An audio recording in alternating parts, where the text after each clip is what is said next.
Hey, what's going on? Welcome to The Doug Show.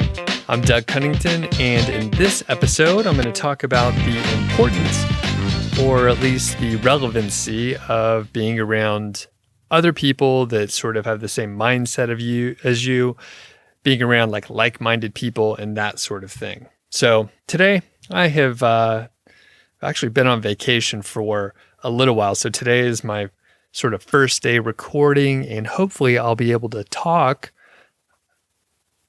Actually, I just completely blanked out, but hopefully I'll be able to talk and, produce some of these shows like I have been. But if people have been following along, you may know that I went to Alaska. I drove to Alaska from Colorado. So it's a very long drive. Actually, I had my parents joined me as well. They're retired. They enjoy road trips, and when I just mentioned that I was doing it, and if they wanted to come along, they could. And it turned out, pretty good because, number one, it's much easier to drive with other people helping out, so that was very beneficial. Also, my dad has a relatively new Ford Explorer. It's probably less than 3-4 years old, so it rides pretty smoothly. It's fuel efficient, a lot more fuel efficient than the cars that I maybe had access to. So it turned out great. Brought Georgie along. I'll be posting pictures and stuff on Instagram kind of slowly. I didn't really post anything while I was on vacation. I didn't want to be distracted. And I also don't want to just broadcast to the world what I'm doing at all times, which seems weird since I have all these different things where I talk about myself all the time, but I actually kind of like to lay low. So anyway, I'm back in the office.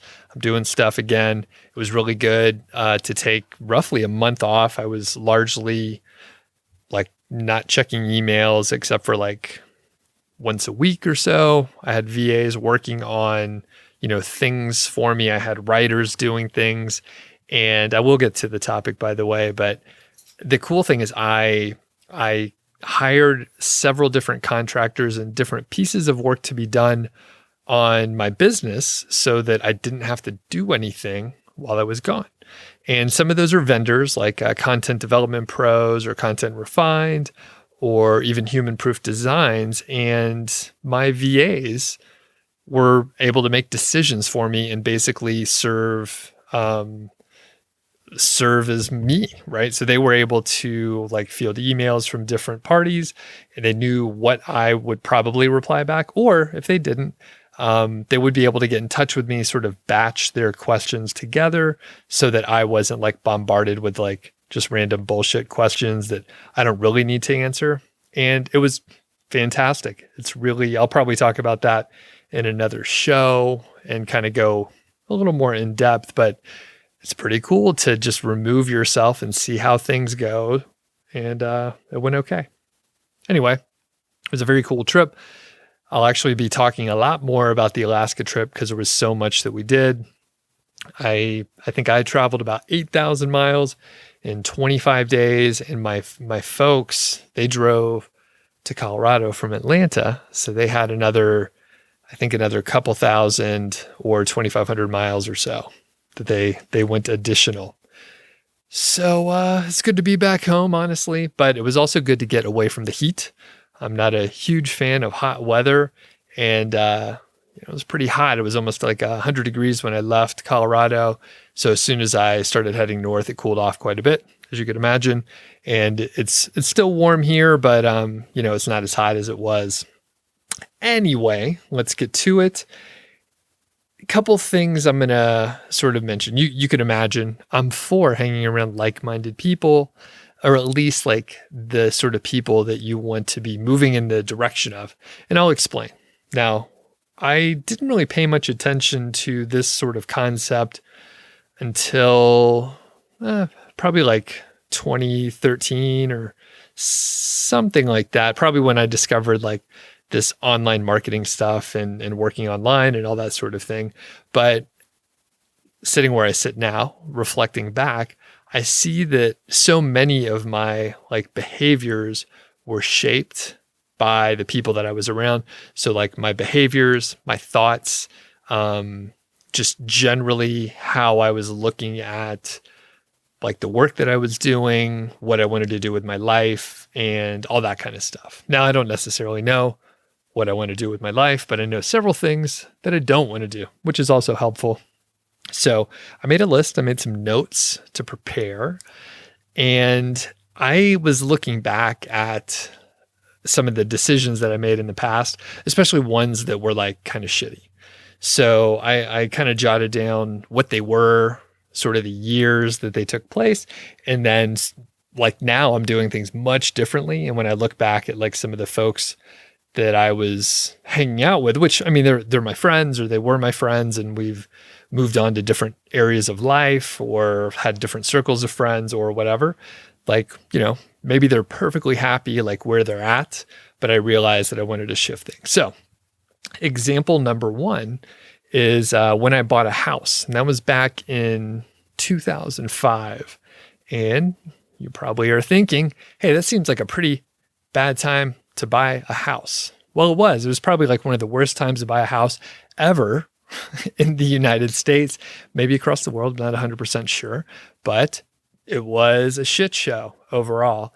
So I bought roughly at the height of the market. And at that point in time, 2005, I had like my first full-time job for a couple years. I was like renting different apartments at the time, or at least like I had roommates. I also traveled essentially full time, like while I was working. So I was traveling and I didn't really have like a home base, but a lot of my friends that I was hanging around, they were like getting married, settling down, like getting houses and stuff like that. Also, you probably realize that people generally recommend, hey, buy a house, get some real estate. When I looked at like my older sibling and her friends, like they got a job, they bought a house pretty quick. Seemed to work out really well. They got another house. They always moved up.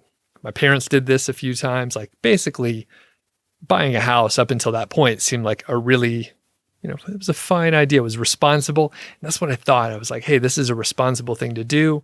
I like this neighborhood. It's an up and coming neighborhood. Like it was kind of rough, to be honest with you. It was like on the other side of the railroad tracks in a literal way. People in Atlanta, since, I don't live there anymore, I could tell you kind of where it was, but it's like in the Edgewood community, which is it's kind of cool now, but you may remember like a few years ago, it was pretty rough. And I think, they're at the point now where most of the houses have been like purchased, torn down, and like rebuilt. So there's like pretty nice, expensive homes there now.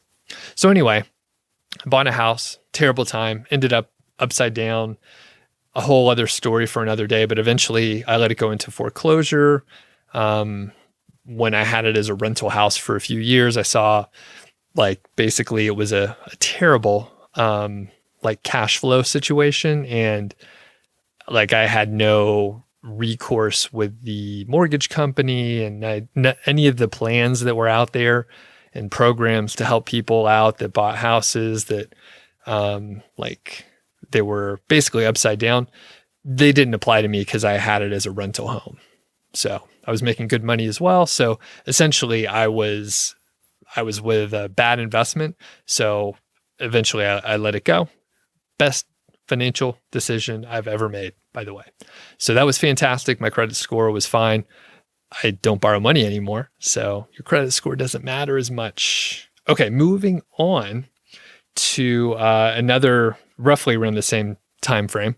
Apparently I was very impressionable, is when I bought a truck in 2006. So it's the same truck that I talked about a little while back on the show here. And I like the truck. It's pretty, it's a fine truck. I'll probably keep it for longer until it dies, most likely. But basically, I don't really need a truck. It was kind of convenient with having a house so I could like haul things back and forth, but it's pretty rare when I actually needed a truck. And it's kind of like, it was fine to help other people out when they needed a truck too. But in the grand scheme of things, a different car would have been like more fuel efficient, maybe a little cheaper, so on and so forth. But I really didn't need a truck, but for whatever reason, I was like, hey, it's going to be awesome to have a truck. And I probably could have purchased like a vehicle that was a little bit older and just, approach things differently. So last one that I'm going to mention here is I used to have sort of like rolling credit card debt roughly from like, around the college timeframe to around 2007, 2008, which is a little bit after I got married. Now, the weird thing is, I don't know why I had a rolling credit card debt, because what I would end up doing is I would like pay off the credit card all the way, and then I would like buy like sort of expensive stuff, maybe go on vacation, whatever. I like bought things I didn't need. I don't even know what I spent my money on, to be honest with you. Didn't really do much of a budget back in those days. I just had enough money. I would spend some, whatever I wanted. And I always had savings too. I always had savings that were greater than my credit card. So, like I said, I don't know what I was doing other than the stupid advice that like credit card and financial companies give you about, hey, prove you have a very responsible financial outlook, and you always pay off your credit card on time and all that stuff. And, you'll have a better credit rating if you actually like have some finance charges so that, they see that they make money off you or something. Like, I don't even know the reasoning now, but at this point, I don't trust any sort of financial advice from any credit card company or any of the financial companies or financial advisors either. I'm that jaded because, the incentives are all off. For example, when you look back at the whole foreclosure thing that I mentioned before, most of the advice out there is from like creditors, mortgage companies who don't want you to make a decision that is potentially better for you and not as good for them if it's going to mess up their mortgage. And they want your money, right? They want your money. So the reason why all of these are relevant is because my friends were buying a house back in those days. Some of my other friends had trucks or they were buying like vehicles, right? And I was like, oh, I should buy a new car, even though I don't necessarily need one. And then finally, the rolling credit card debt.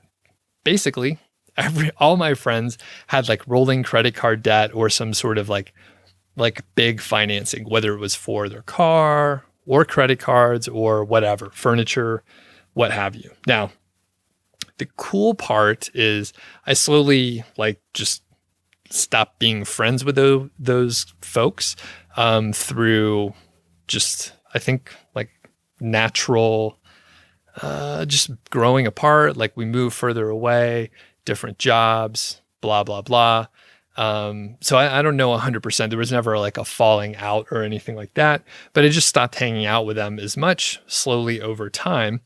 And I started hanging out with like other people that were more either like responsible with money, or they just kind of like had different goals that were like a lot more clear. These other folks, I'm not really sure what they were aiming for. We were young, right? We were in our 20s. So I think we were just like taking what we were dealt and like doing the best that we could with what we had, which is, I respect that. That's all you can do. But now at this point, I'm like in better shape than I used to be. Like, I think I'm probably about 20 pounds lighter right now than I was in like my mid to late 20s. I don't know if that's like I expect it's somewhat of a trend for like certain folks. Obviously, a lot of people you actually put on weight, and your metabolism slows down and maybe your habits don't improve. So I've like swung the other direction. So I'm eating healthier.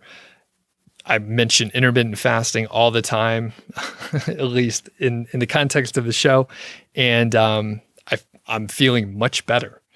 I exercise more than I used to, and I'm outside more than I used to be. So all those things are habits that I generally picked up from, either physically being around like people who had similar thoughts as those, or listening to podcasts.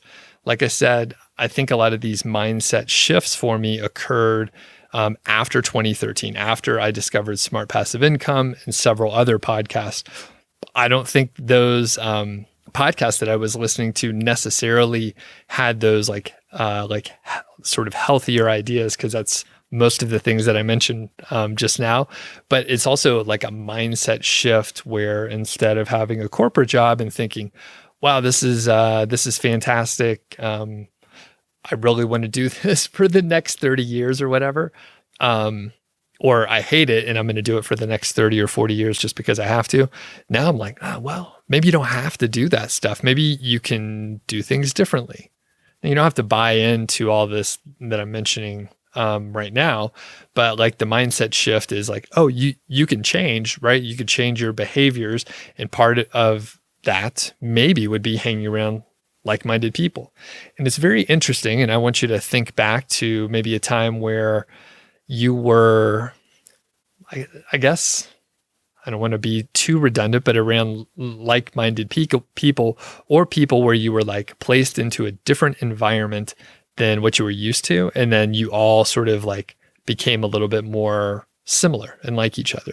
Now, it's probably more likely like if you end up going to, I don't know if summer camp would be the right thing, but if you went away to like a conference, for example, if you went to a conference and you're around a bunch of people who have like a similar mindset, or at least a mindset that you want to sort of shift towards, like all those conversations and all your thoughts will then drive your actions, and you'll probably start doing more of that stuff. You kind of internalize it. So, like at this point, when I think of a corporate job, I think it's just crazy. I can't imagine. Now, I'm not saying I would never get a job again. If the right opportunity was out there to work with like smart people and learn, I think there's value in that. It's not all about having 100% freedom all the time, although I really like that. So a couple ways, I'll suggest some ways that you could find people to be around, especially like if you happen to, you may be thinking, oh, well, I don't know how to like hang out with other people, right? I sort of have like the neighborhood crew that I know, or maybe your children's friends' parents, right? Since I don't have kids, I don't know exactly, but my understanding is you kind of end up being friends with like your children's friends' parents, right? So neighborhood families, maybe you have a job. Most of your friends or people that you're around are at your job, so it may be a little tough. So I'll have some suggestions for you. So one would be like mastermind groups. So I got into mastermind groups immediately as soon as I started my first couple websites. So within like 1 to 2 months, like I was trying to reach out to people. At the time, it was Pat Flynn's niche site dual like forum website. I put together a small group there.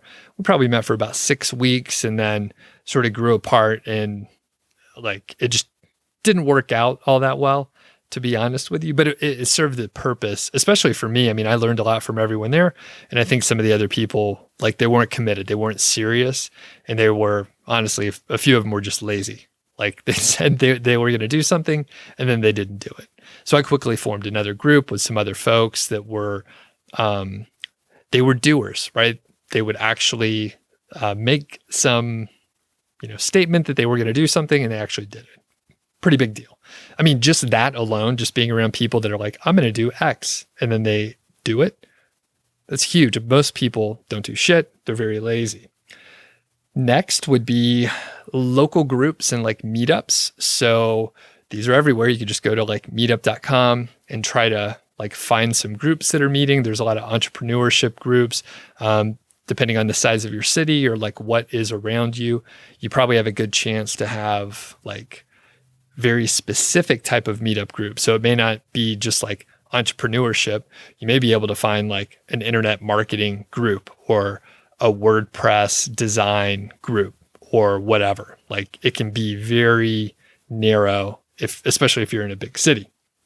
Now, another one that I'll pitch here before I get to like the big one that I think triggered this idea for a show is paid courses. So I have joined a couple premium courses.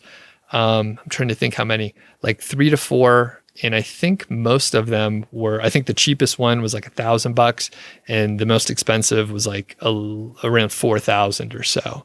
And the cool part is usually like almost 90% of the time, especially if it's like a premium type course, the course will have some sort of community. Now, maybe it's a Facebook group. Those are pretty popular. That's where the 5-Figure Niche Site group is. Others may have like a dedicated forum, but Facebook seems to be like a pretty stable place at this point in time, especially for these sort of private groups. Or it may be, some other format. I don't know. Maybe it's actually, I won't even throw anything out, but usually a paid course will have some community aspect, and the creators realize that it's a pretty important aspect. People want to, chat and meet other folks. So for me, I actually have formed like 2 mastermind groups from the community aspect of those premium groups. Now, there's a couple fantastic things that happen when you have a group like that. So number one, they have skin in the game because they've paid for the course.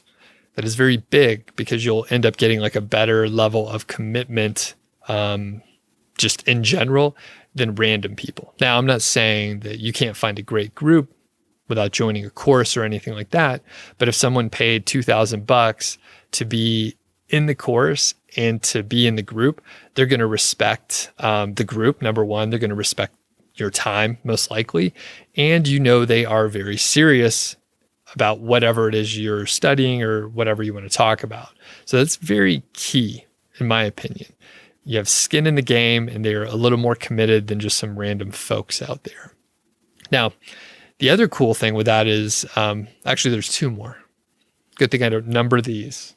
So there's 2 more things. One, they have a baseline set of knowledge that will be common with yours through the course material. So if you're taking the same course as them, they're going to be studying the same things and you'll be able to use the same vocabulary. You'll be able to, help each other with the material and get just additional insights with a study partner, essentially. Now, you don't have to treat it as a study partner, but you could remind each other, like, hey, did you do the exercise in unit 2?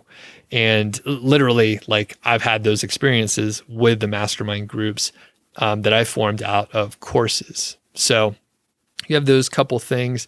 And the other part, which is sort of like implicit to what I just mentioned, basically like, the topic of what you're going to like mastermind about. So one of the mastermind groups that I had, it was on courses, right? Like, how do you get an idea for a course? How do you cover the material properly, selling the course, marketing it, all that kind of stuff. So like, we knew what we were going to talk about, even though like the person that I mainly connected with, their topic and their niche was completely different than mine. I literally have no interest in what she was working on, and I don't know anything about it, but it didn't matter because we were masterminding about courses and like the high level aspects of like course design and creating a course. So it didn't matter that our topics were completely different and that I had very little knowledge. In fact, it may have been helpful in us giving advice to each other because we didn't have any sort of like preconceived notions about the other one's topic. We could ask very basic questions and be completely genuine about it, which is another way for me to say that I ask dumb questions to that person. Okay, the last one that I'll mention is co-working spaces. So I don't know, I never really went to co-working spaces on a regular basis. For whatever reason, I have that weird, mental, I don't know what word to use there, but I'm weird and I can work in my house. I don't get distracted by like other stuff in the house so much, assuming there's not like a construction crew or like someone talking directly in my ear, but I won't like sit and watch TV. I don't care about TV or like those little distractions like that. So for me, working at home and not having any distractions and just being able to cut out any kind of commute time or anything like that was great. So I don't need the social aspect either. However, I appreciate like being around other people occasionally and just having those side conversations. So I can operate fine without like going to an office and having like the community aspect in an office. It's fine. I've gotten by just fine for about almost 10 years, like mostly working from home, and a whole lot of it just working by myself, sitting at my desk or standing. So this co-working space idea hasn't really like been so valuable to me, but I was kind of like wanting to, meet some people around my new home city out here, Longmont. And I was like, I'll check out the co-working spaces. Like maybe I can go every now and then. I know there's a lot more like online entrepreneurship stuff going on here versus in Bozeman, just because of the population difference, which is, pretty huge. Bozeman is relatively small and this Denver area is relatively big, like well over, a couple million people. And Bozeman was like 50,000 and there's just not as many folks there. So anyway, I was checking out like different co-working spaces and I was like, there's like some of the ones that you would hear about. Some of them are a little too far. I was trying to find something like in Longmont and I found Mr. Money Mustache, which I'm not sure if people are familiar with him, but just Google it and you'll find some information about Mr. Money Mustache. It's a very popular, famous blog, and he's this guy who retired at age 30. So pretty cool. And I saw that he has a co-working space, and it was like the cheapest one by far, the most benefits, and it was the right kind of like community that I wanted to potentially like be around some other like-minded people, folks that are either financially independent or semi-retired or completely retired, or they like work online and they just generally understand the kind of stuff that I work on. So I went and chatted with Pete, got a tour of the place, and I was like, this place seems great. There's also like free weights and some exercise equipment in the sort of backyard there. And it's only about a mile and a half from where I live. So I thought to myself, this is a pretty good one. It's cheaper. It's the right kind of people. Pete seems pretty cool. And, the other folks there probably like Pete as well. So I joined up there and it's been good. Now, one of the things that I noticed is people don't necessarily go there and work on a super regular basis. There's a handful of regulars, but it's really kind of chill in there. So I've gone in maybe a handful of times before I went on vacation, and I had like a couple conversations, but not too many. However, I know the people are like members of the group. So I'm looking forward to like meeting up for happy hours and that kind of thing. One awesome part of the Mr. Money Mustache HQ over there is they have a few taps of beer. I may have mentioned that before, a few taps of beer, and also like a lot of good coffee. I think there's like some other awesome stuff there, but it's escaping me right now. So anyway, I have found that is probably, somebody must be here. Georgie's barking. Let me pause here for a second. So I've joined this, co-working space where I think there are like-minded people, like in a general way. And there are also people who are, number one, probably a lot smarter than me, and they are further along in their like financial independence journey than I am. And I'm sure that I can learn some pretty awesome stuff from them.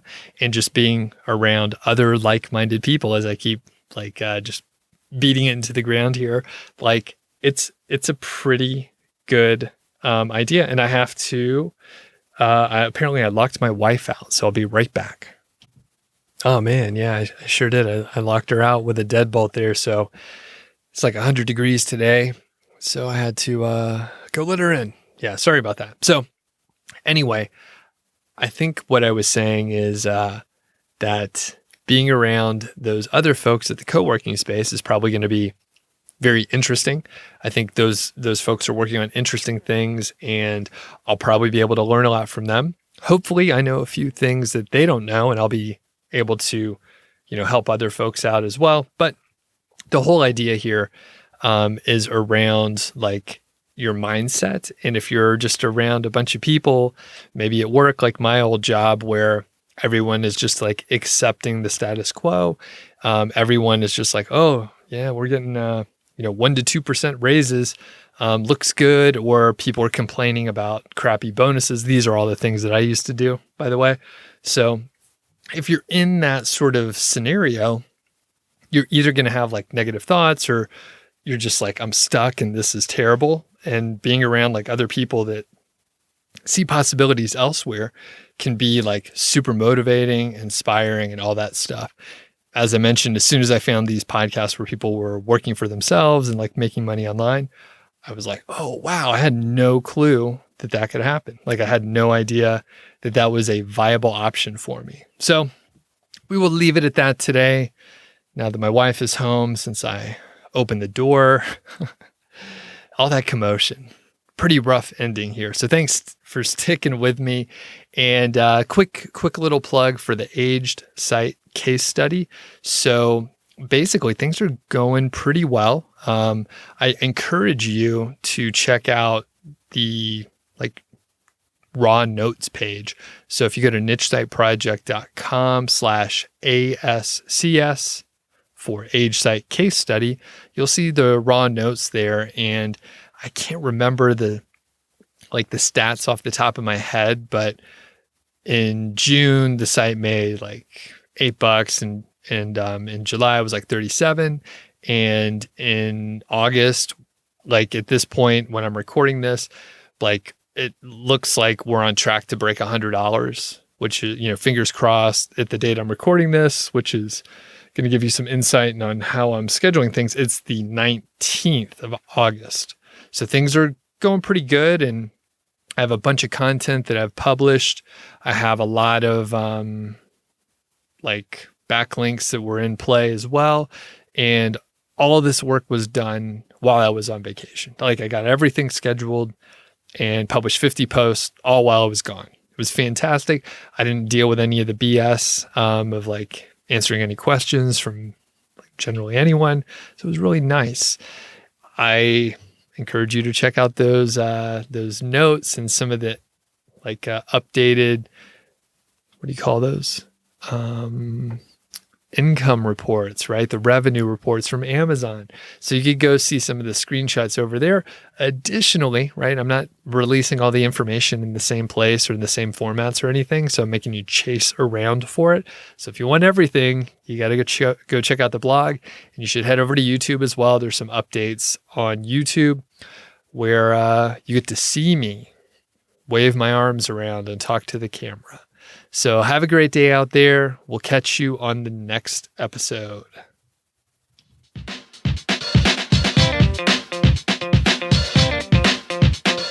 Thank you so much for listening to The Doug Show. I really do appreciate it. I mean, I'm just sitting here on my computer recording stuff, and you're listening to it, and I think that's awesome. If you enjoy the show and you know someone who maybe would be interested in it, please let them know. I think it would be fantastic if you help spread the word. If you are not signed up for the Niche Site Project email list, well, you're in luck. All you have to do is go to nichesiteproject.com, click the green button, enter your name and email address, and I'll send you a bunch of cool stuff about affiliate marketing, productivity, including all my templates. If you happen to not be subscribed to this podcast, please do subscribe, and don't forget, I welcome your questions. So you could send your emails to feedback@doug.show. I got that really cool domain, doug.show, that's it. So feedback@doug.show, or I'm going to leave my voicemail number in the show notes. So all you have to do is give me a buzz, leave a voicemail, and then I'll potentially put you on the air. So looking forward to it, and we'll catch you next time.